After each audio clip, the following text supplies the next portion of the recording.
নেতার কথা কোরআনের সাথে না মিললে ওই নেতা আমরা মানি না। পারা যাবে? আপনার মুরব্বী বলেছে একরকম, আল্লাহর কোরআন বলেছে আর এক রকম। কোরআনের সাথে কন্ট্রাডিক্টিভ কোন মুরব্বীর কথা হবে, এই মুরব্বীকে আমি মানি না, আল্লাহর কোরআনকে মেনে নিতে হবে, ঠিক না বলেন? তৃতীয় এবং চূড়ান্ত, আপনি কোন পীরের মুরিদ আমার মতোই, কিন্তু পীর যে কথা বলেছে আল্লাহর কোরআনের সাথে মিলে নাই, সেই ক্ষেত্রে আপনি বাদ দেবেন কাকে? কোরআন না পীর? যে পীরের কথা কোরআনের সাথে মিলে না সে কোনদিন পীর হতে পারে না।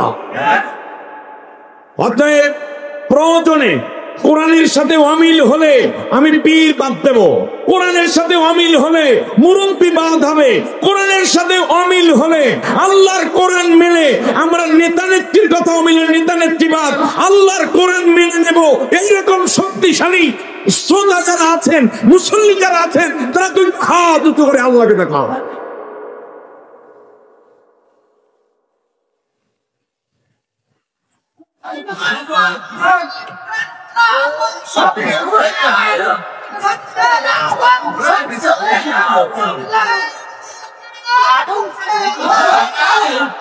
আল্লাহ নবী বলেছেন আল কোরআন হুজ্জাতুল লাকা আও আলাইক, ও আমার উম্মতেরা শোনো, কেউ তোমার পক্ষে কিংবা বিপক্ষে দলিল হবে না। একটা মাত্র কিতাব, এই কিতাবটার পক্ষে যদি তুমি থাকো, কিয়ামতের দিন এই কিতাব তোমার পক্ষে আল্লাহর সামনে দলিল হয়ে যাবে। কোরআনকে আপনারা বিপক্ষে দলিল বানাবেন না পক্ষে দলিল বানাবেন?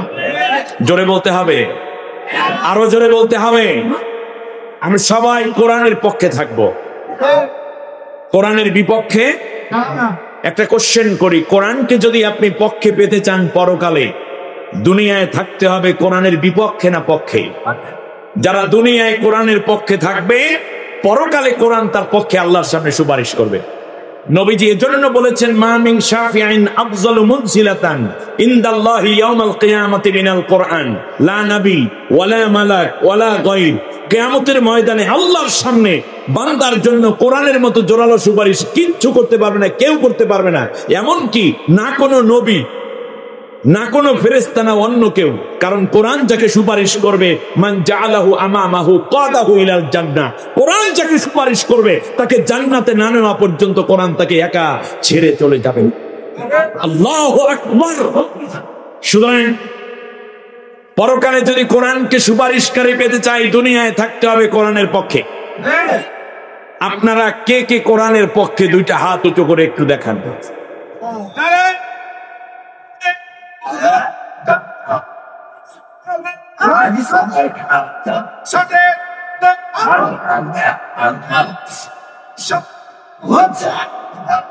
আল্লাহ কবুল করুন, আল্লাহ কবুল করুন, বলেন আমিন।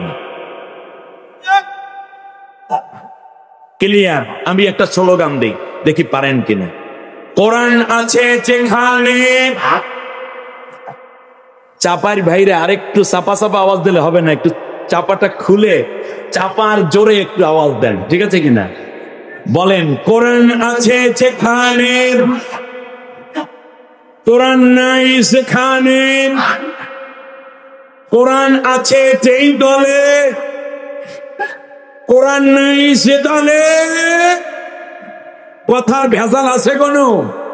সেই কোরআন থেকে আমি কথা বলা শুরু করলাম। নবীজি বলেছেন মান ক্বালা বিহি সাদাকা, যে কোরআন দিয়ে বলে সে সত্য বলে। ওমান হাকামা বিহি আদালা, কোরআন দিয়ে যারা বিচার করে তারা ন্যায় বিচার করে। ওমান আমিলা বিহি উজরা, কোরআন দিয়ে যে আমল করবে আল্লাহর কাছে তার জন্য আছে পুরস্কার। ওমান দাআ ইলাইহি হাদা, কোরআনের দিকে যারা ডাকবে ওই দাওয়াত দেওয়া মানুষদেরকে আল্লাহ তাআলা হেদায়েতের উপরে রাখেন। ওয়াহুদিয়া ইলা সিরাতিল মুস্তাকিম, আর যারা ওই ডাকে সাড়া দিবে, যারা ডাকবে আসো কোরআন পড়ি, কোরআন বুঝি, কোরআন দিয়ে ব্যক্তি সমাজ রাষ্ট্র করি, এই ডাক যারা দিবে আল্লাহ তাদেরকে হেদায়েতের উপরে রাখবেন। আর যারা বলবে বন্ধু তুমি আমাকে কোরআনের দিকে ডেকেছো, তোমার ডাকে আমি সাড়া দিলাম, আল্লাহর নবী বলেন তাদেরকে আল্লাহ সবাইকে সিরাতাল মুস্তাকিম নসিব করে দিবেন। আপনারা সিরাতাল মুস্তাকিম চান না? কখন চান? নামাজের মধ্যে যখন দাঁড়ায় প্রতি রাকাতেই সূরা ফাতিহা তিলাওয়াত করি, তিলাওয়াতের মধ্যে বলি ইহদিনাস সিরাতাল মুস্তাকিম, ইহদিনাস সিরাতাল মুস্তাকিম। আল্লাহর নবী বললেন সিরাতাল মুস্তাকিম চাইলেই হবে না, বরং কোরআনের দাওয়াত যারা দেয় তাদের সঙ্গী হয়ে যাও, তাহলে আল্লাহ রাব্বুল আলামিন তোমাকে সিরাতাল মুস্তাকিম নসিব করে দিবেন। কিন্তু আমরা কোরআনের সাথীদের সাথে দৌড়াই না, বরং অন্যান্য তরিকা, অন্যান্য কাজ কর্ম নিয়ে যারা ব্যস্ত তাদের পেছনে পেছনে দৌড়ায়। এখন থেকে ডিসিশন নিতে হবে, কোরআনপন্থী মানুষদের সাথে থাকবো, আর কোরআনপন্থীদের সাথে থাকলে আমরা সিরাতাল মুস্তাকিম পাবো, যা শুরু হবে দুনিয়া থেকে শেষ প্রান্ত জান্নাতুল ফেরদাউস। ইয়াহদি মাইয়াশাউ ইলা সিরাতিম মুস্তাকিম। আল্লাহর নবী বলেছেন যারা চায় এই কোরআন তাদেরকে সিরাতাল মুস্তাকিম দেখাইয়া দেবে।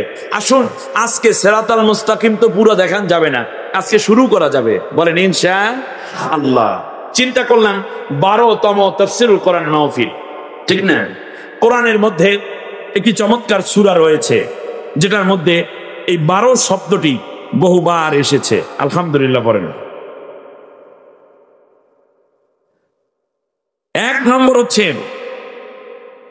এইটার মধ্যে আছে, এটা কোরআনের 12 নম্বর সূরা। কত নম্বর? কততম সূরা? এটা 12তম পারা। কততম পারা? 12তম পারা। মজার ব্যাপার হচ্ছে এই সূরাটার মধ্যে রুকু আছে 12টা। রুকু আছে কয়টা? 12টা। সেজন্য আমি চিন্তা করলাম যেহেতু 12তম, আমাই জামালউদ্দিন কেউ যদি হারিয়ে যায়, কেউ ভুলে যায়, কারণ কত বক্তাই তো আসে যায়, শ্রোতা আসে যায়, ভুলে যায়, এটাই স্বাভাবিক, যেহেতু মনে রাখতে চায় না বা মনে থাকেও না। কিন্তু 12 বছরের সাথে 12র সাথে এমন ভাবে মিলিয়ে দেব যাতে করে কমপক্ষে আমাকে ভুললেও আলোচনাটা যেন মনে থাকে, 12 যেন না ভুলে। 12 মানেই হচ্ছে বেড়ে ওঠা, এটা ডয়শূন্য র দিয়ে যদিও 12 মানে একটি পূর্ণ যুগের সৃষ্টি হয়, ঠিক না বলেন? এই যুগ কোন যুগ সেটা নিয়ে আমি আলোচনা করার পূর্বে আসুন এই 12 শব্দ থেকে, যেখান থেকে আমি কথা বলতে চাই সেখান থেকে শুরু করি। আল্লাহ আমাদের কবুল করুন, বলেন আমিন। তাহলে আমি একটু জেনে নেই সর্বপ্রথম ভূমিকায়, সূরাটা কোরআনের কততম সূরা, কততম পারায়, কতটা রুকু আছে? এবার শুনেন আমার সাথে পড়েন, আউযু বিল্লাহি মিনাশ বিসমিল্লাহির রাহমানির রাহিম। বিতাড়িত অভিশপ্ত শয়তানের ওয়াসওয়াসা থেকে আল্লাহর আশ্রয় চাই। পরম করুণাময় অসীম দয়ালু আল্লাহর নামে শুরু করছি। ওয়ালাম্মা বালাগা আশুদ্দাহু আতাইনাহু হুকমান ওয়া ইলমা ওয়া কাযালিকা নাজজিল মুহসিনিন।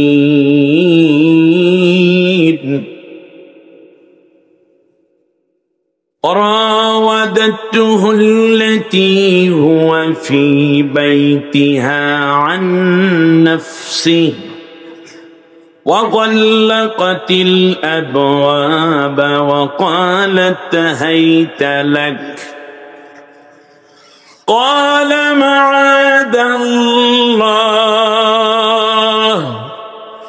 إنه ربي أحسن مثواي إنه لا يفلح الظالمون। آمنت بالله অর্থ হচ্ছে যখন আমার ইউসুফ যৌবনের উচ্ছলতায় উপনীত হল, যৌবনের এই প্রারম্ভে আমি তাকে দান করলাম হিকমত এবং ইলম। এমনি করেই আমি আল্লাহ তাআলা নেককারদেরকে পুরস্কৃত করে থাকি। সুবহানাল্লাহ। জ্ঞান, প্রজ্ঞা, যৌবন, আখলাক, চরিত্র, বীরত্ব, সৌন্দর্য সবকিছুতে 16 কলায় পূর্ণ যখন আমার ইউসুফ, তখন এক মহিলার কুনজর পড়ল তার দিকে। সে ছিল ওই ঘরেই লালিত যে মহিলা তাকে প্ররোচিত করতে চাইল। এক পর্যায়ে ইউসুফের সমস্ত সৌন্দর্য এবং প্রাপ্তিকে নষ্ট করে দেওয়ার জন্য সমস্ত দরজাই বন্ধ করে দিল। একটা ছোট্ট প্রকোষ্ঠের মধ্যে দুইজনে একত্রিত হয়ে পড়ল, তুমি আমার দিকে নজর দাও, আমি যা বলি তা শোনো, আমার মনোবাসনা পূর্ণ করো। ইউসুফ বললেন, আমি আমার আল্লাহর কাছে আশ্রয় চাই। তার কারণ,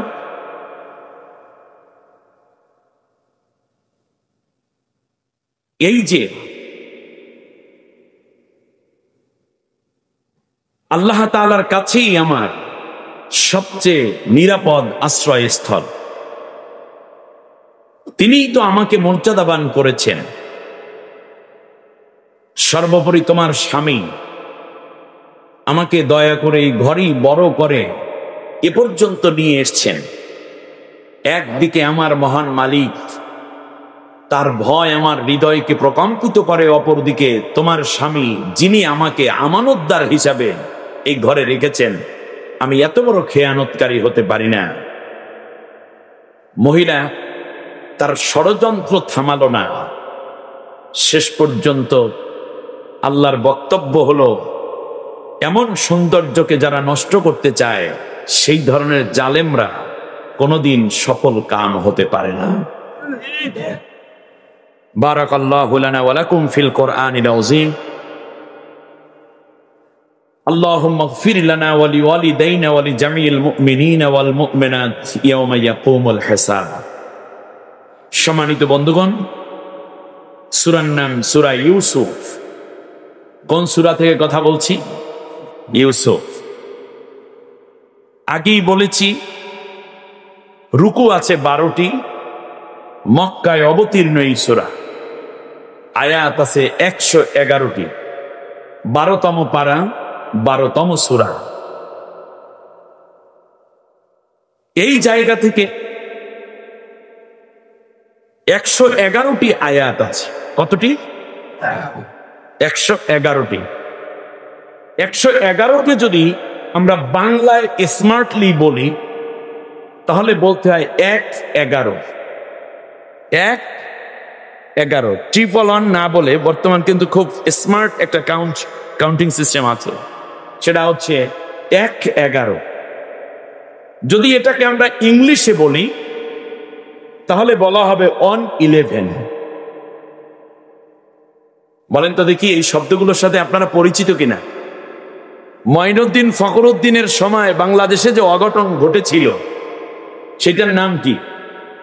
1-11 অথবা 1-11। তাহলে 1-11, 1-11 এর প্রেক্ষাপটের মধ্য দিয়ে এক স্বৈর শাসক নারীর উদ্ভব হয়েছিল। সেই নারী বেড়ে গেছিল 12 তুমি যতই বাড়িবে, একদিন 12 তোমার বাজিয়া উঠিবে। ঠিক না? বহুত বাড়ি করেছে, বহুত বাড়ি। এখন 3টা 12 আছে। কয়টা? 1-11 এর মাধ্যমে কয়টা 12 তৈরি হয়েছে? এইটা কততম ভাবি? তো এখানে 3 12 আর এখানে আছে 1টা 12, মোট কয়টা 12 হইল? এখন বলেন 12 তুমি যতই বাড়িবে, একদিন 12 তোমার বাজিয়া উঠিবে। ঠিক না? যত বাড়বে নিজের 12টা বাজবে। ঠিক না? তাহলে এটা 1-11, 1-11, এরপর বাড়াবাড়ি, মাঝখান থেকে 12, এরপরে রয়েছে প্রেক্ষাপট বলতে গিয়ে একটি যুগের সৃষ্টি হয়েছে। সুবহানাল্লাহ বলেন। যুগটা কি রকম? আপনাদের অসুবিধা হবে না তো? যত যাই বলেন, আমি কিন্তু অনেকক্ষণ কথা বলতে পারবো না। মোটামুটি এবছর শুরুটা করে যাই, যত আরম্ভটা হোক। এবার শুনুন, এখানে বেসিক যেই বিষয়টা আছে সেটা হচ্ছে 12 মাসে একটা বছর হয়, 12 ঘন্টায় একটা দিনের অর্ধেকটা থাকে, ঠিক না? 24 ঘন্টায় একদিন, কিন্তু 12 ঘন্টা দিন, 12 ঘন্টা রাত। 12 ভিন্নতা আছে না? আছে। ঠিক তেমনি যে সূরাটি আমি আলোচনা করছি সেখানে 12 জন ভাইয়ের আলোচনা আছে। ইদ ক্বালা ইউসুফ লিআবিহি ইয়া আবাতি ইন্নী রাআইতু আহাদা আশারা কাওকাবান ওয়াশ-শামসা ওয়াল কামারা রাআইতুহুম লি সাজিদিন। আমার আব্বা, আমি স্বপ্নে দেখেছি 11টা নক্ষত্র, চাঁদ এবং সূর্য আমাকে সিজদা করতেছে।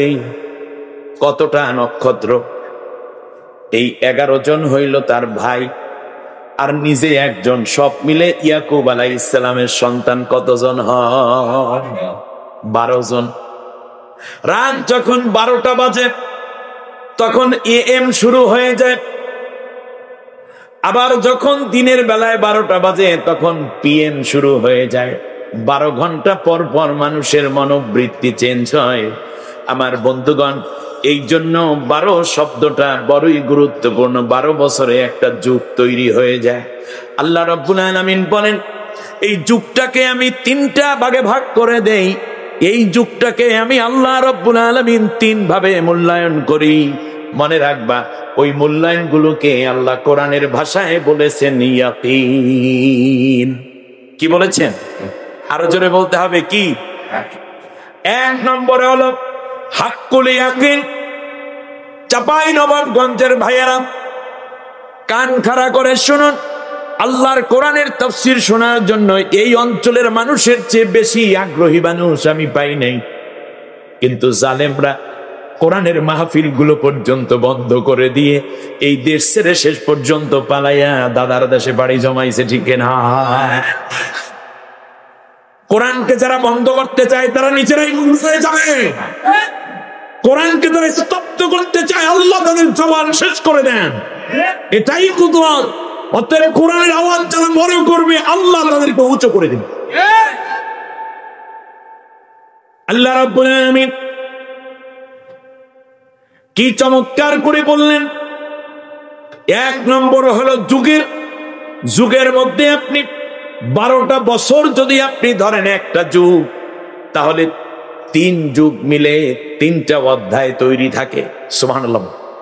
3 যুগ মিলে 3টা অধ্যায়। 1 নম্বরে হাক্কুল ইয়াকিন 1 যুগ, আর একটা হলো ইলমুল ইয়াকিন আর একটা যুগ, আর আইনুল ইয়াকিন আর একটা যুগ। মোট কয় যুগ? 3 যুগ। এই 3 যুগে 3 ধরনের ইয়াকিন থাকে, বিশ্বাস থাকে। এরপর আবার নতুন করে আবার সেটআপ আসে। আমার ভাইয়েরা খেয়াল করুন। 1 নম্বর হচ্ছে হাক্কুল ইয়াকিন।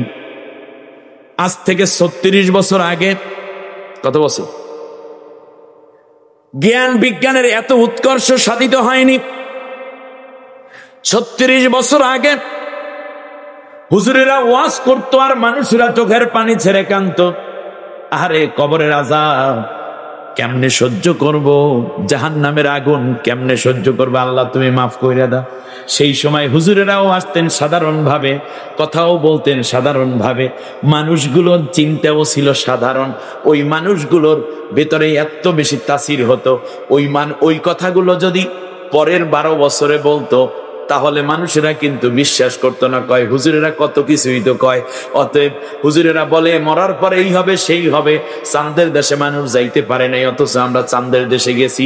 এই রকম বিভিন্ন রকমের জ্ঞান বিজ্ঞানের সাথে তাদের সম্পর্ক না কইরা দিলে তাহলে ওই এর পরের যুগের মানুষেরা বিশ্বাস করানো কষ্ট হয়ে গেছিল, ঠিক কিনা?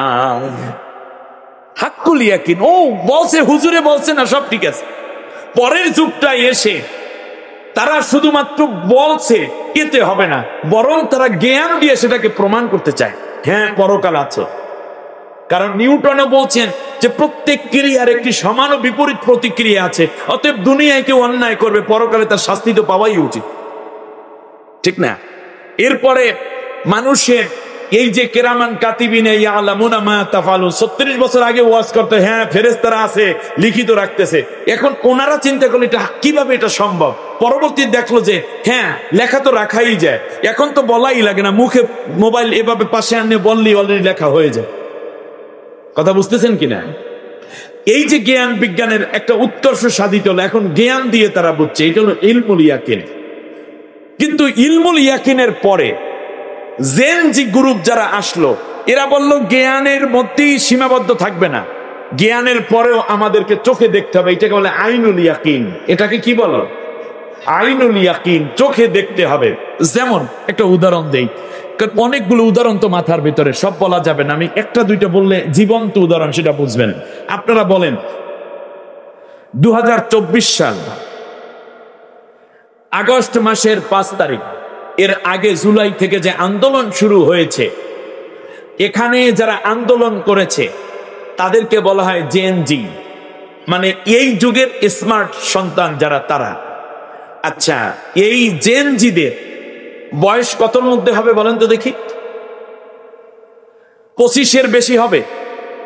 25-এর বেশি হবে না। আচ্ছা, তাহলে এই বিগত পালিয়ে যাওয়া গভর্নমেন্ট, আচ্ছা এদের এই সরকার ক্ষমতায় ছিল, ঠান্ডা মাথায় কথা নেই, ক্ষমতায় ছিল 16 বছর, এর আগে 5 বছর আসছে, ওটা বাদ দিলাম, 16 বছর।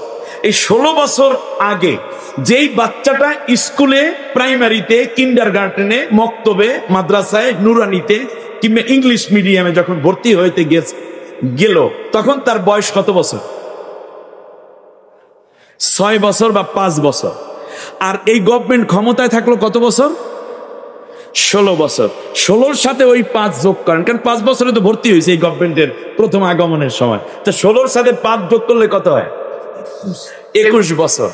এই বইগুলো যা দিল, এই বইয়ের ফার্স্ট পেজ এবং লাস্ট পেজ পর্যন্ত কার কথা লেখা? শেখ মুজিবুর রহমানের কথা আর তার মেয়ের কথা, উন্নয়নের কথা। এইটার উপরে অনার্স পড়ানো হয়েছে কিনা? এইটার উপর ভিত্তি করে চাকরি দেওয়ানো হয়েছে কিনা? হয়েছে। ছোট্ট ছোট্ট বাচ্চাদেরকে শিশু বঙ্গবন্ধু, জীবিত বঙ্গবন্ধু, শিশু দিবস, প্রত্যাবর্তন দিবস, এই দিন ফুলের মালা দাও, ভাস্কর্যের কাছে যাও, দাঁড়াও, সেলিউট দাও, বঙ্গবন্ধুরে সম্মান করে দাঁড়াও, তারপরে এই করো সেই করো, কবিতা লেখো, রচনা লেখো, তার নামে গুণগান গাইলে স্বর্ণের মেডেল পাবা, এরপর তোর বাবা মায়েরও টাকা দেবে, এরপর বই ফ্রি কইরা দিল, উপবৃত্তি দিল, এমনকি স্কুল কলেজের বেতনও ফ্রি কইরা দিল। ওনার কথা বেশি বলতে পারলে তারপর তাকে চাকরি করারও ব্যবস্থা কইরা দিল, আবার চাকরিজীবীর প্রমোশন দিয়া দিল। এই তো এই ঘটনা ঘটছে 21 থেকে 25 বছর বাচ্চাদেরকে নিয়ে, নাকি? এখন বলেন, আন্দোলন কইরা এই যে এই দেশ থেকে পালাতে বাধ্য করলো যারা, তারা কারা? এই বয়সী গুলোই। আমি কোরআনের আজগবি কাহিনী বলতে অভ্যস্ত না, আপনারা আমার আলোচনা শুনলে বুঝবেন যে কোরআন তো আছে ঠিকই, কিন্তু এখন কি বলে কোরআন, সেই কোরআনকেই আমরা এখন একটু চিন্তা করলেই তো হাতের কাছে পেয়ে যাই। আপনারা বলুন তো দেখি, তাহলে এই বাচ্চারা পড়েছে বইয়ের মধ্যে একরকম, টেলিভিশনে দেখেছে একরকম, পরীক্ষায় উত্তরে লেখছে একরকম, ওখানে ঠিকই বঙ্গবন্ধুর কথা লেখছে, শেখ হাসিনার কথা লেখছে, শেখ রেহানার কথা লেখছে, বঙ্গবন্ধু পরিবারের হত্যার কথা লেখছে, নির্মমতার কথা লিখেছে, আবার ওনার উন্নয়নের কথা লেখছে, স্মার্টের কথা লেখছে, ডিজিটাল বাংলাদেশের কথা লেখছে। কিন্তু তারা বাইরে নেমে এই পরীক্ষার্থী দেখতেছে যে মেয়েদের ওড়না ধরে টান দিতেছে সোনার ছেলেরা, ধর্ষণ করতেছে তার দলের লোকেরা, দুর্নীতি করতেছে তার দলের লোকেরা, দিনের পর রাতে দেয় তার দলের লোকেরা, ঠিক তেমনি বিরোধী দলের লোকদেরকে অত্যাচার করে, নির্যাতন করে শেষ করে দিচ্ছে, কোনো বিচার পাওয়া যাচ্ছে না। এমনি করে সুদ, ঘুষ, দুর্নীতি এবং অত্যাচার, পীড়ন দেখে দেখে তারা ওই যে বইয়ের মধ্যে দেখছে একরকম, কিন্তু আইনুল ইয়াকিন ওইটা ছিল ইলমুল ইয়াকিন। ইলমুল ইয়াকিনের মধ্যে দেখেছে একরকম, একরকম, আর আইনুল ইয়াকিনের মধ্যে দেখে উল্টা পাল্টা। এই জন্য তারা চিন্তা করলো আইনুল ইয়াকিনই সত্য হবে, ইলমুল ইয়াকিনের খাতাপত্র বাদ দিয়ে ফেলে দিয়ে লাঠি হাতে আমার দেশের আবু সাইদ এবং মুক্তরা দাঁড়িয়ে গেল, সিদ্ধান্ত দেব অত্যাচার সঙ্গে বলবো না, ঠিক না বলবো না। তাহলে বিজয় হয়েছে কোনটা? আইনুল ইয়াকিনের। আইনুল ইয়াকিন। প্রিয় ভাইয়েরা, এখন বলতে পারেন তাই বিএনপি জামাত আন্দোলন করছে, এটা হইল না কেন? পারেন নাই তো, 16 বছর খালি ঈদের পরই তালাশ করলো। পারেন নাই কেন? তার কারণ আপনারা দুইটা ইয়াকিন নিয়েছেন, একটা হলো হাক্কুল ইয়াকিন আর একটা ইলমুল ইয়াকিন।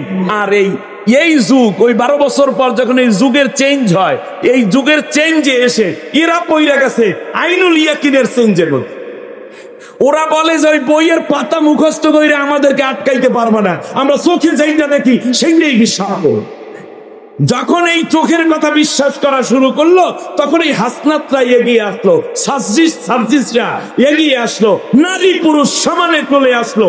এরপরে তারা জীবন দিল, রক্ত দিল, বিপ্লব হলো। বিপ্লবের পরে ওই যে আগের হাক্কুল ইয়াকিন আর ইলমুল ইয়াকিনে আমরা যারা আছি, তারা চিন্তা করলাম হ্যাঁ আমরা মুরব্বী কিন্তু আছি, এখন দেশের প্রেক্ষাপট ঠিক আছে, এখন সেই আগের মতো লিডারগিরি করার জন্য আমাদের নেতারা সামনে আসলো। কিন্তু পোলাপাইনেরা ডাকসু, সাকসু, এরপর কি রাকসু, জাকসু, এই সব জায়গায় বুঝাইয়া দিল যে না না না, জিনিস ওইটা না চাচা মেয়া। আপনারা হাক্কুল ইয়াকিন আর ইলমুল ইয়াকিনের যুগ নিয়ে যেই কাজ করছিলেন, আসল বিষয় এটা না। আপনারা ইসলামের বিরুদ্ধে বলেছেন, রাজাকার বলে গালি দিয়েছেন, আপনারা কেউ কেউ ওদেরকে দেশদ্রোহী বলেছেন, এদেরকে মৌলবাদী বলেছেন। কিন্তু আমরা আইনুল ইয়াকিনে দেখলাম এই ছেলেরাই ভালো, এই ছেলেরা মেয়েদেরকে উত্ত্যক্ত করে না, এই ছেলেদেরকে ভোট দিলে এরা আমাদেরকে পিটাইবে না, আমরাদের মতো হত্যা করবে না। ওরা আইনুল ইয়াকিন, ওরা আমার মতো না, ঢাকা ইউনিভার্সিটির ছাত্র, চট্টগ্রাম বিশ্ববিদ্যালয়ের ছাত্র, ওরা রাজশাহী বিশ্ববিদ্যালয়ের ছাত্র, ওরা চাইনুতারা নয়, প্রচন্ড মেধাবী। ওরা দেখলো আইনুল ইয়াকিন যারা দেখতেছি ওরা সবচেয়ে ভালো করে, ওরাই উন্নত চরিত্রের। সুতরাং ওই বাইরের যত প্রোপাগান্ডা আছে ওইটা দিয়ে কাজ হবে না। এই আইনুল ইয়াকিন যারা দেখলাম, এই জন্য ইসলামপন্থীদের বিরুদ্ধে অনেক বিরোধিতা থাকলো ইউনিভার্সিটি গুলোতে, ওরা কিন্তু জনমের মতো সিল মাইরা ইসলামপন্থীদেরকে বিদায় করে দিয়ে।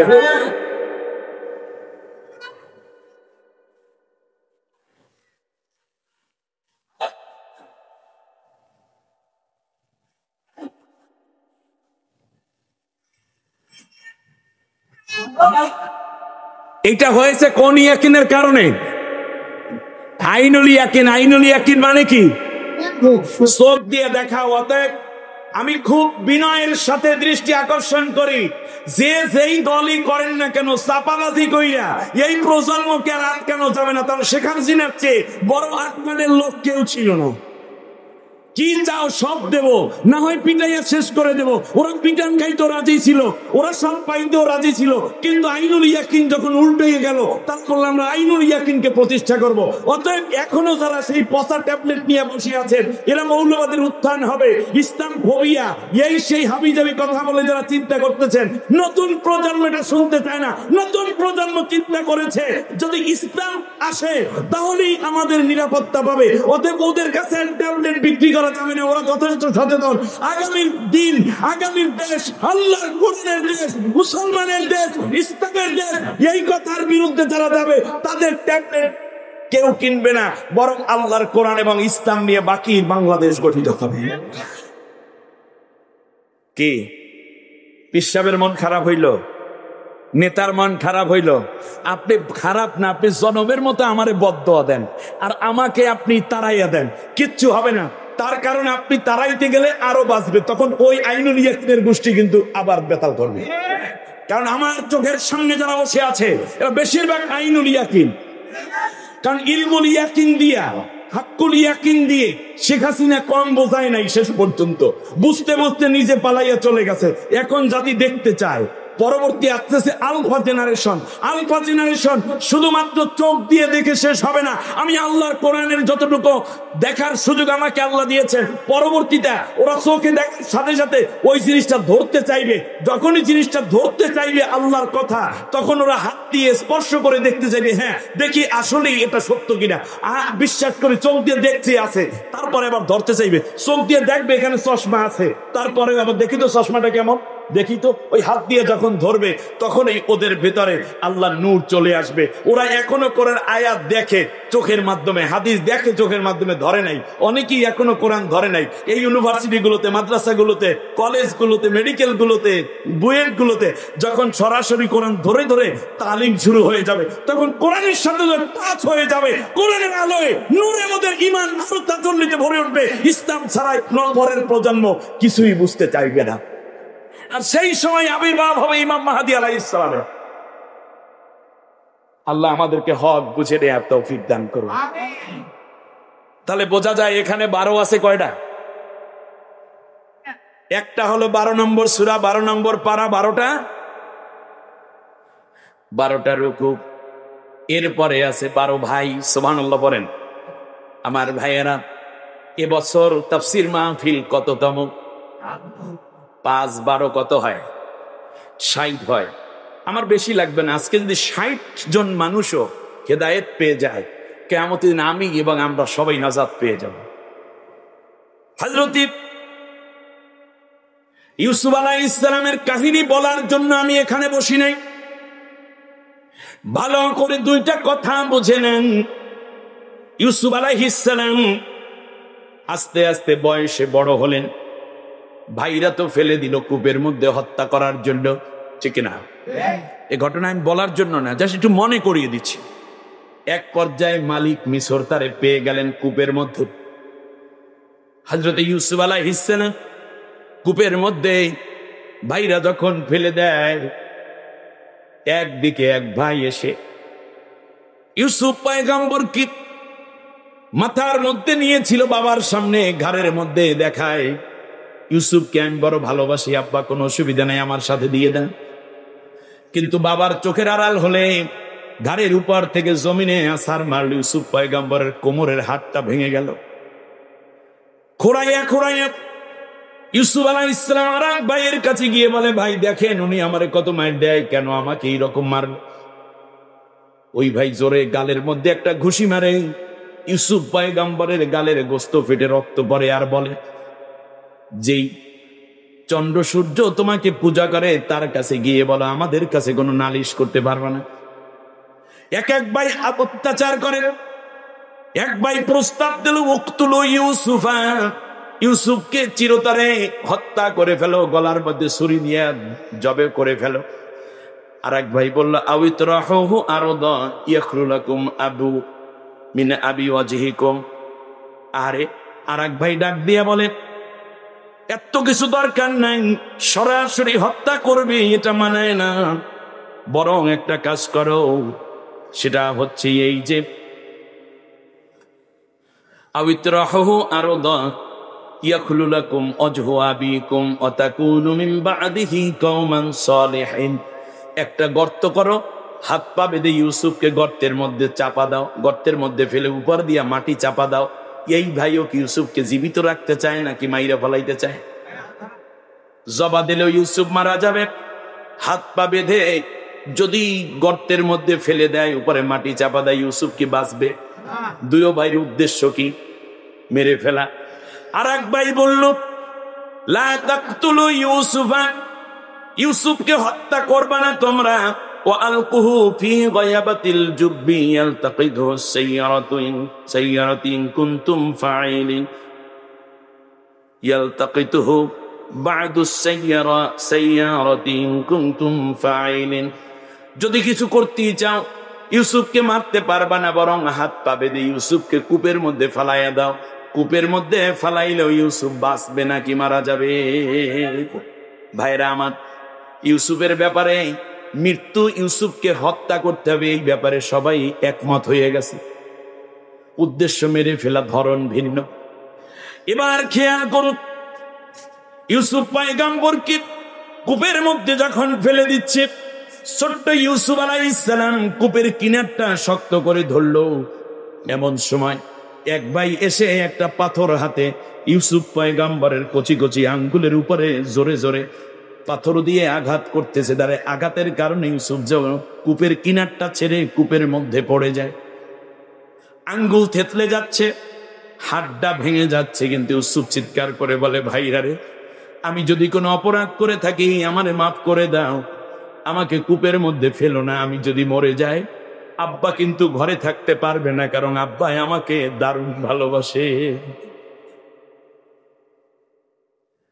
আর এক ভাই চুল ধরে ইউসুফকে উপরে উঠালাম, হাত পেছনে বাঁধলি যাতে করে কূপের কিনার ধরতে না পারে, পা দুইটা শক্ত করে বাঁধলো যাতে করে কূপের কোন জায়গায় ইউসুফ পা বাজাইয়া বাঁচতে না পারে। হাতও বাঁধছে শক্ত করে, পা দুইটাও শক্ত করে বাঁধলো। কোমরের মধ্যে রশি লাগাইয়া নিচের দিকে ছাড়তেছে। কূপটা ছিল ৮০ কিংবা ৬০ হাত গভীর। ইউসুফ পয়গম্বর আলাইহিস সালাম যখন দেখলেন কূপে ভাইয়েরা কোমরের মধ্যে রশি লাগাইয়া নিচে ছাড়তেছে, ইউসুফ মনে মনে ভাবলেন, আমার মনে হয় আমার ভাইরা আমাকে নিয়ে যাবে, আর না হলে রশি লাগাইয়া রাখলো কেন, ঠেলে ফেলে দিলেই তো হতো। তার কারণে এই পৃথিবীতে যারা মাজলুম হয়, নির্দোষ মানুষ যত মাজলুম হয়, তারা বারবার মনে ভাবতে থাকে এই জায়গায় মুক্তি পাবো না, আর এক জায়গায় পাবো, আর এক জায়গায় পাবো না, আর এক জায়গায় তো পাবো। ইউসুফ আলাইহিস সালাম মনে করে ভাইদের সাথে কোনো খারাপ তো কিছু করি নাই, এমন কোনো অপরাধ করি নাই, আমার ভাইরা আমাকে নিয়ে যাবে। 10 হাত নিচে যাওয়ার পরই আর এক ভাই ডাক দিয়া বলে, রশিটা কাইটা দাও, এত রশি নষ্ট করার সময় আমাদের ইউসুফের জন্য নাই। এর মানে ইউসুফের চাইতে তাদের রশির দাম বেশি হয়ে গেছে। জালেম কারে কর। আর এক ভাই কাঁচি দিয়া রশি কাটতেছে ছুরি দিয়ে। ইউসুফ পয়গম্বর নিচ থেকে শুনতে পাচ্ছে রশি কাটতেছে, আর নিচের দিকে ইউসুফ পয়গম্বর ৪৫ কেজি ওজনের একজন মানুষ। এভাবে রশিটা একটু কাঁপতেও আছে, কারণ কাটার সময় একটু কাঁপে রশি, নিচে যেহেতু ওজনওয়ালা একটা কিছু আছে, মানুষ আছে। ইউসুফ আলাইহিস সালাম এতক্ষণ পর্যন্ত ভাই ভাই বলেছে, কিন্তু যখন দেখলো এই রশিটাও কেটে ফেলতেছে, আসমানের দিকে তাকাইয়া কূপের মধ্য থেকে আসমানের মালিক আল্লাহ রব্বুল আলামিনকে ডাক দিয়ে বলে, আল্লাহ, এতক্ষণ পর্যন্ত মনে করেছিলাম ভাইরা আমাকে নিয়ে যাবে, কিন্তু আমার ভাইরা বড় নিষ্ঠুর, আমাকে বাঁচতে দিবে না।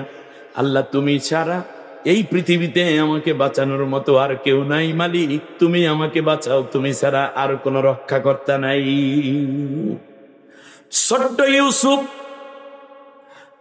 ঠোঁট কাঁপাইয়া কাঁপাইয়া আদু আদু কথায় আল্লাহ রাব্বুল আলামিনকে ডাক দিলেন। আল্লাহ তাআলা জিবরিলকে ডাক দিয়ে বলেন, জিবরাইল, তাড়াতাড়ি যাও, এই রশি কেটে আমার ইউসুফ কূপের মধ্যে পড়ে যাওয়ার আগে তোমার নূরের 2টা হাত আমার ইউসুফের কচি পায়ের নিচে পেতে ধরবা। এই ময়লা যুক্ত সাপ বিচ্ছু ভরা কূপের মধ্যে যেন আমার পয়গম্বর পড়ে না যায়। জিবরিল আলাইহিস সালাম বলেন, আল্লাহ রাব্বুল আলামিন আমাকে 500 নূরের ডানা দিয়েছেন।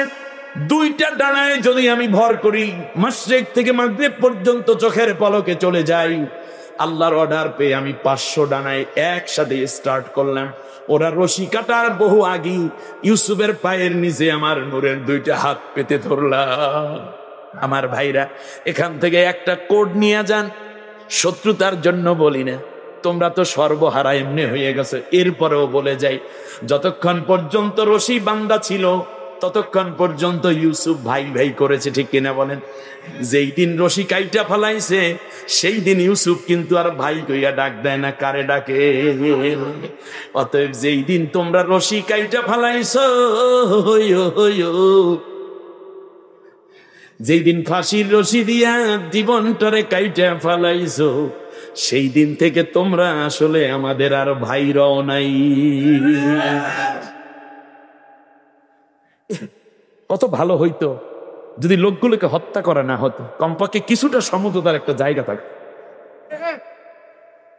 কিসের পলিটিক্স করেন আপনারা?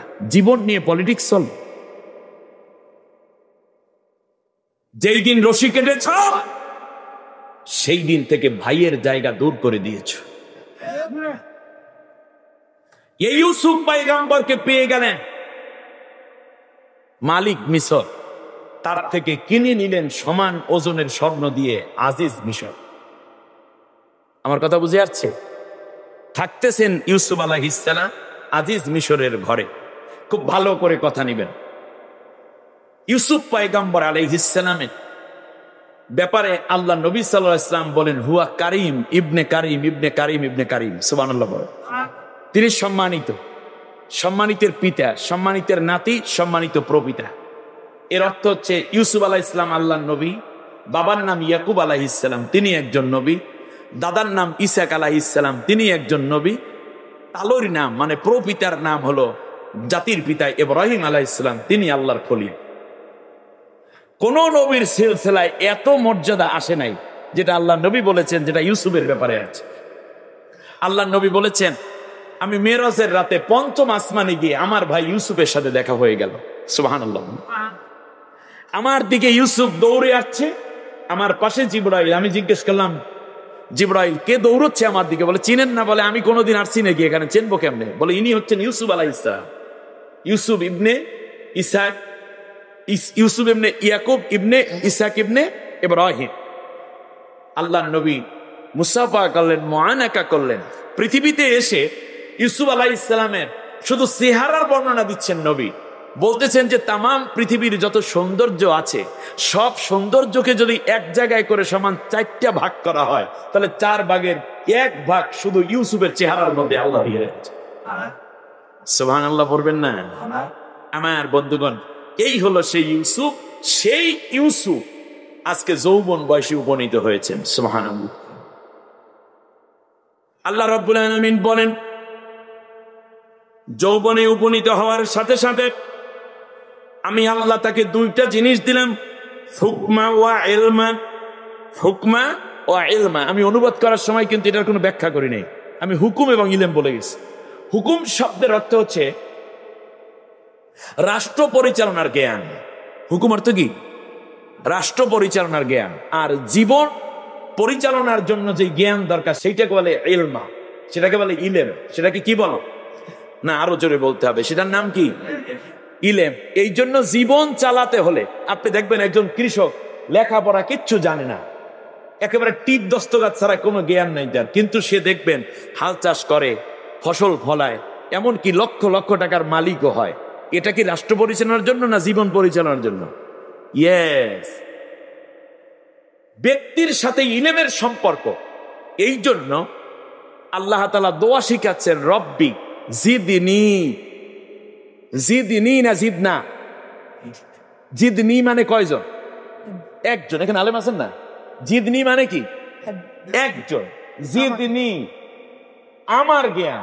জিদনা বলা হয় না, রব্বি জিদনি ইলমা। আল্লাহ তুমি আমার এলেম বাড়াই দাও। আপনি কৃষক, এই দোয়া পড়েন। আপনি ছোট্ট দোকানদার, এই দোয়া পড়েন। আপনি মোটরসাইকেল ড্রাইভার, এই দোয়া পড়েন। অটো ড্রাইভার, এই দোয়া পড়েন। আপনি নারী, দোয়া পড়ুন। আপনি ছাত্র, আপনি দোয়া করুন। ছাত্রী, দোয়া করুন, রব্বি জিদনি ইলমা, O my lord advance me in my knowledge. Allah তুমি আমার জ্ঞান বাড়াই দাও। তাহলে এই ইলেম লাগে ব্যক্তির জীবন পরিচালনার জন্য। এই আমরা যত জ্ঞান শিখতেছি, এগুলো কোন জ্ঞানে, কাকে পরিচালনা করার জন্য? ব্যক্তিকে। আর রাষ্ট্র পরিচালনার জন্য যেই জ্ঞান দরকার সেইটাকে আরবিতে বলে হুকমা। সেটাকে আরবিতে কি বলে? হুকমা। যেমনটা আল্লাহ রাব্বুল আলামিন কোরআনের মধ্যে বলছেন হযরতে সুলাইমান আলাইহিস সালামের প্রসঙ্গ। আল্লাহ তাআলা বলছেন, শোনো, যখন আমার সুলাইমান বড় হয়ে উঠল, আতাইনাহু হুকমা ওয়া ইলমান। সুবহানাল্লাহ বলেন। এরপরে আল্লাহ রাব্বুল আলামিন বলেন, জ্ঞান যে চায় আমি তাকে দেই। জ্ঞান আছে সবাই, কিন্তু ইউতিল হিকমাতা মাইয়াশা ওয়া মান ইউতাল হিকমাতা ফাকাদ উতিয়া খায়রান কাসীরা। আমি যাকে চাই তাকে রাষ্ট্র পরিচালনার জ্ঞান দেই, আর যাকে রাষ্ট্র পরিচালনার জ্ঞান দেই তাকে প্রভূত কল্যাণ দিয়ে ধন্য করে দেই। যেমন আপনি দেখুন, আপনি মসজিদের ইমামতি করেন, এইদিকে তাকান, যারা ইমাম সাহেবান আছেন, আপনি মসজিদের ইমামতি করেন, এটা হিকমত দিয়ে না ইলেম দিয়ে? ইলেম দিয়ে। কিন্তু যিনি ধর্ম উপদেষ্টা বা ধর্মমন্ত্রী, তিনি কি আপনার মতো ইলমের জায়গায় আছেন না হিকমতের জায়গায় আছেন? হিকমতের জায়গায় আছেন। তার কারণ আল্লাহ আপনাকে দিয়েছেন রব্বি জিদনি ইলমা, ওইটা দিয়ে আপনি এক মসজিদের ইমাম হয়ে গেছেন। কিন্তু ইউতিল হিকমাতা মাইয়া সময় ফামাই ইউতাল হিকমাতা ফাকাত উতিয়া খায়রান কাসীরা। তাহলে বলুন, টোটাল বাংলাদেশের যত মসজিদ যার আন্ডারে, তিনি কি এইরকম লক্ষ লক্ষ ইমামের লিডার না? এটাকে আরবিতে বলে কাসির, মানে বেশি। তাহলে আপনি বলুন, সব মসজিদ একজনের কন্ট্রোলে দেয়া হয়েছে, তার নাম কি? মন্ত্রী, ধর্মমন্ত্রী। আপনি একটা মক্তব চালান অথবা আপনি একটা স্কুলের হেডমাস্টার, আপনি রব্বি জিদনি ইলমার গ্রুপের সদস্য, কিন্তু শিক্ষামন্ত্রী কি? হিকমত। তার কারণ গোটা স্কুল কলেজ সব তার কন্ট্রোলে। সে যদি চান, যদি শিক্ষা উপদেষ্টা শিক্ষামন্ত্রী চান, আপনি চাইলে আপনার স্কুলকে ঠিক করতে পারবেন, কিন্তু শিক্ষা উপদেষ্টা চাইলে সব স্কুল কলেজ ঠিক করে দিতে পারেন। এজন্য আল্লাহ তাআলা বলছেন আলাইসাল্লাহু বিআহকামিল হাকিমিন। খেয়াল করেন নাই কথাটা, ইউতিল হিকমাত। এরপর আল্লাহ রাব্বুল আলামিন বলতেছেন, শোনো, আমি আল্লাহ রাব্বুল আলামিন হচ্ছি হাকিম। যেমন আপনি এভাবে সব নবীদেরকে আল্লাহ বলছেন। আল্লাহ তাআলা যেমন মুসা আলাইহিস সালামের ব্যাপারে বলছেন, ফালাম্মা বালাগা আশুদ্দাহু আতাইনাহু হুকমা ওয়া ইলম। আল্লাহ তাআলা এখানেও বলছেন, আমি মুসা যখন বড় হলো, পূর্ণতায় পৌঁছলো, তখন আমি তাকে হিকমত দিলাম। এর মানে প্রত্যেক নবী রাষ্ট্রপ্রধান হবে, এই জন্য তাকে আল্লাহ তাআলা রাষ্ট্রীয় জ্ঞান দান করেছে। সুবহানাল্লাহ বলবেন না?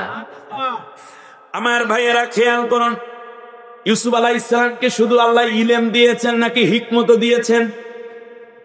তাহলে বোঝা যায় আল্লাহ রাব্বুল আলামিন বলছেন, উদউ ইলা সাবিলি রাব্বিকা বিল হিকমাতে। এর মানে রাজনৈতিক প্রজ্ঞা, রাজনৈতিক থিওরি, রাজনৈতিক যত গুণাবলী আছে, এইগুলা দিয়ে তোমরা মানুষকে ডাকো।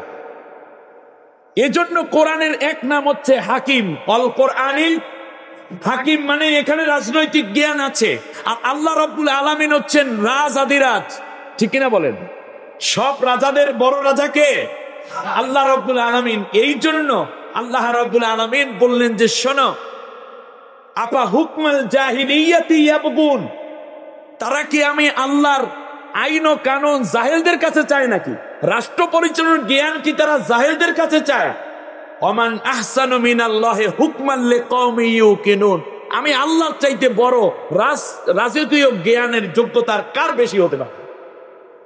জাহেলদের কাছে কি আর কোনোদিন রাষ্ট্রীয় জ্ঞানের আমরা যাব না, বরং কোরআনের জ্ঞানওয়ালা যারা, তাদের কাছে আমরা আসবো। কারণ কোরআনের মধ্যে, ইসলামের মধ্যে আছে পূর্ণ রাজনৈতিক জ্ঞান। সুবহানাল্লাহ বিহামদিহি। এবারে আমরা আসি, অনেকগুলো আয়াত আমার মনে আসতেছে, আমি একটু সংক্ষেপ করার জন্য আবারও আমি আপনাদের কাছে ক্ষমা চেয়ে নিচ্ছি। যাই হোক, এবারে আসুন, তাহলে ফ্যানটা বন্ধ করে দেয়, এটি আমার জন্য ভালো হবে, একটু ঘামাবো কিন্তু ভালো থাকবে। এবারে আমরা চলে আসলাম হুকুম। এখন বরং আল্লাহ রাব্বুল আলামিন বলছেন, জাহেলদের কাছে তোমরা আইনের চাবি উঠাইয়ে দেবা কেন? বরং শোনো, সেটা হচ্ছে এই যে আমার গোলামের একটা বৈশিষ্ট্য হচ্ছে, ওয়াইদা খাতাবাহুমুল জাহিলুনা ক্বালু সালামা। যারা আমি আল্লাহর কোরআনের জ্ঞানে পরিপূর্ণ নয়, এই মানুষগুলোর সাথে তোমরা মানুষ যারা আমি আল্লাহর কোরআনের হিকমত দিয়ে রাষ্ট্র চালাতে চায় না, তোমরা তাদের কাছে যাবা না, বরং তারা যদি তোমাদের কাছে আসে তাহলে বলবা, কলু সালামা, আসসালামু আলাইকুম ভাই, আপনার পথে আপনি যান, আমার পথে আমি যাই, আপনার সাথে আমার কোনো কথাবার্তা নাই। অতএব যারা কোরআনের রাজ কায়েম করতে চায় না, এই মানুষগুলো আসলে বিশ্বাস করুন, তাদের সাথে সময় দিলে আল্লাহর গোলাম হওয়া যাবে না। কারণ আল্লাহ বলেছেন, ওয়া ইবাদুর রাহমানিল্লাযীনা ইয়ামশুনা আলাল আরদি হাওনা ওয়া ইযা খাতাবাহুমুল জাহিলুনা ক্বালু সালামা। আল্লাহু আকবার। জাহেলদের সাথে দেখা হলে কি করতে হবে? সালাম দিয়া চলে যেতে হবে। এখন জাহেলকে, জাহেল বুঝতে হলে প্রথমে আবু জেহেলকে দেখেন। আবু জেহেল, আল্লাহ নবী বলেন রাষ্ট্র চলবে কোরআন দিয়া, আবু জেহেল বলল চলবে আমার আইন দিয়া। অতএব এই আবু জেহেল থেকে জাহেল শব্দটা আসছে। অতএব সব জাহেলের বড় জাহেল আবু জাহেল। সব জাহেলের বড় জাহেল নাম কি? জাহেল, আবু জাহেল। আবু জাহেল রাষ্ট্র চালাইতে চাইছি কি দিয়া? নিজের জ্ঞান দিয়ে, আর নবী চালাইতে চেয়েছেন কোরআন দিয়া। আল্লাহ বললেন এই জাহিলদের সাথে দেখা হইলে গল্প করবে, চা খাবে, পিছনে স্লোগান দিবে, নাকি বলবে আসসালামু আলাইকুম ভাই, আপনার পথে আপনি যান, কোরআন আছে যেখানে আমি আছি সেখানে, কোনটা বলতে হবে? আল্লাহর গোলামের বৈশিষ্ট্য কি জাহিলদের সাথে চলা, নাকি জাহিলদেরকে ত্যাগ করা?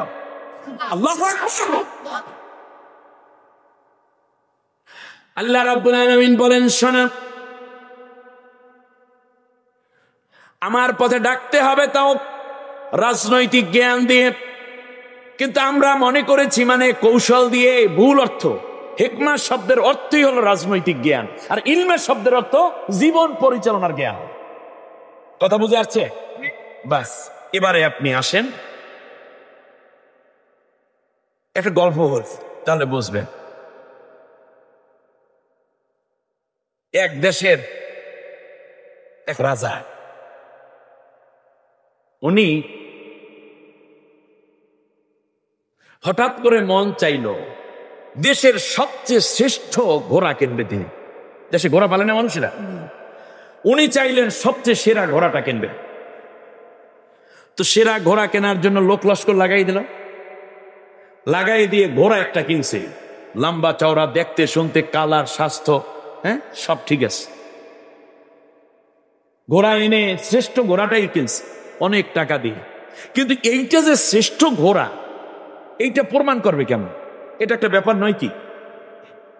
ব্যাস, এটা প্রমাণ করার জন্য এলাকায় একজন বুদ্ধিমান লোক ছিল, খুব জ্ঞানী টাইপের লোক ছিল, ওনাকে আনা হলো।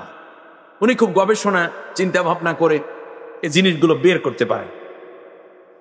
এক পর্যায়ে তাকে আনা হলো, এনে বলল যে, বাচ্চা বলল যে, ভাই তুমি তো জ্ঞানী মানুষ, তুমি বলো দেখি এই ঘোড়াটা আমার দেশের সেরা ঘোড়া কিনে, তুমি এটা রিপোর্ট দাও। তো এই ভদ্রলোক ঘোড়ার চারপাশে ঘুরলো, গায়ে হাত দিল, কপালে হাত দিল, তারপর বললে এর কিছু খাওন দেন, আমার সামনে খাক। ঘোড়ারে সুন্দর করে খাবার টাবার দিল, মাঠে নিয়ে গেল, ঘোড়া ঘাস খাইল। উনি দেখে শুনে ঘন্টাখানিক পরে এসে বলল যে, বাদশা এটা তো নকল ঘোড়া, এটা আসল ঘোড়া না। হ্যাঁ, তোমার সাহস তো কম না?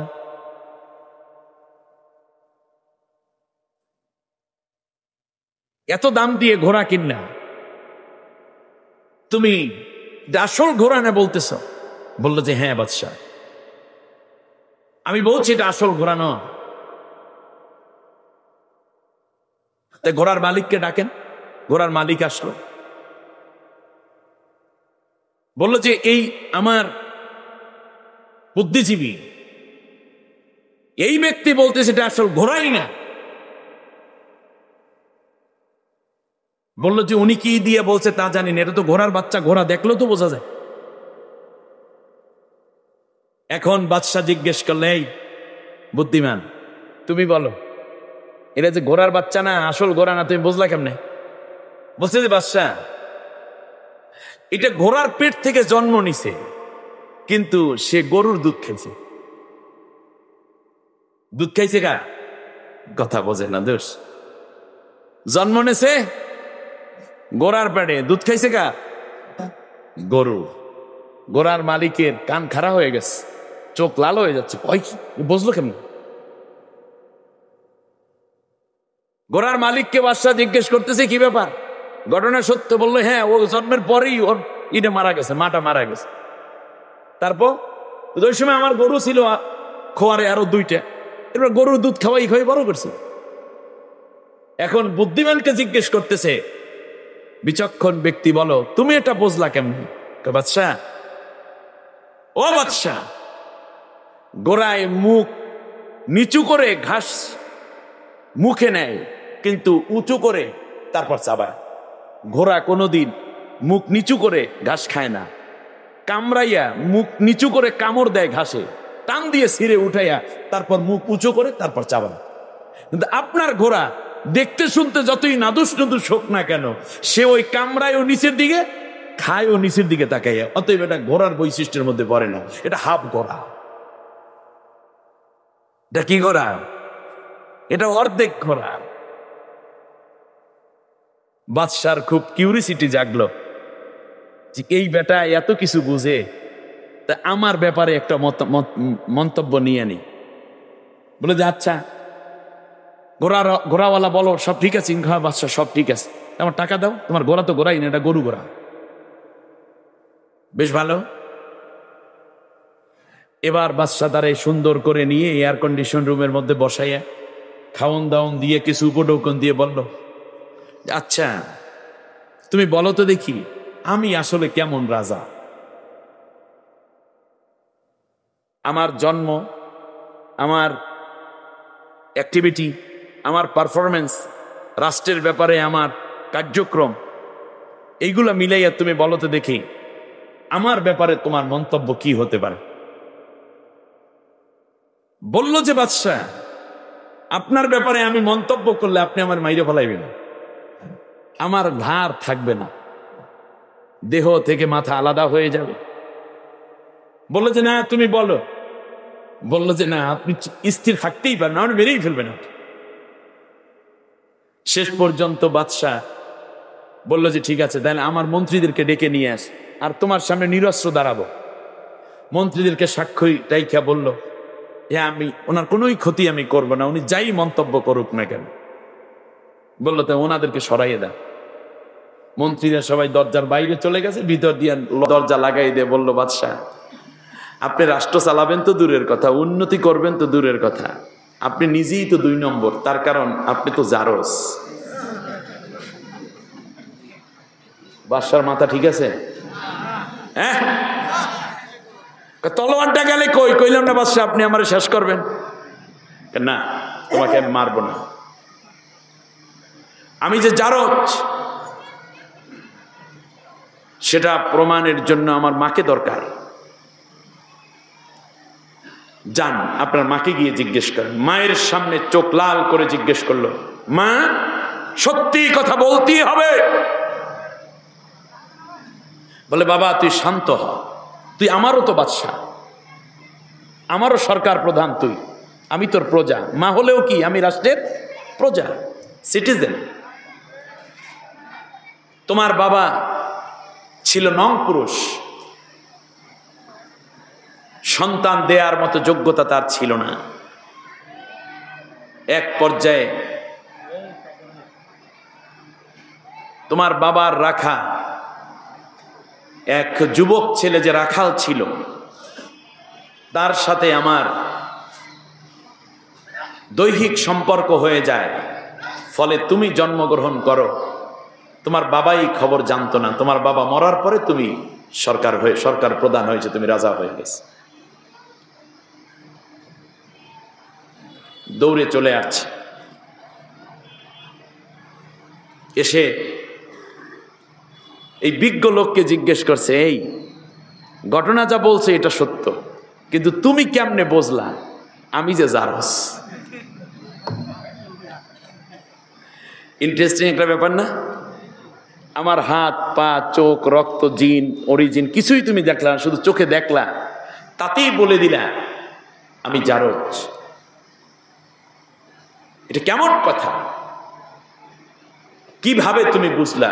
ঘোড়া না হয় বুঝলা ঘাস খাওয়া দেখে, এটা গরুর মতো ঘাস খায়, এর মানে হইছে ঘোড়ার পেটে দুধ খাইছে গরুর, এটা বুঝলাম। তুমি এইটা বুঝলা কি করে?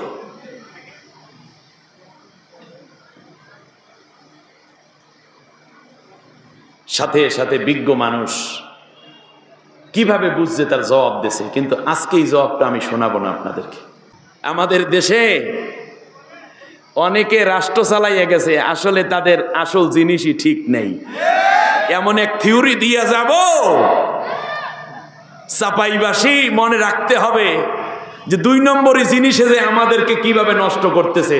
কারণ সত্য জন্ম হলে এত অন্যায় করার কথা ছিল না।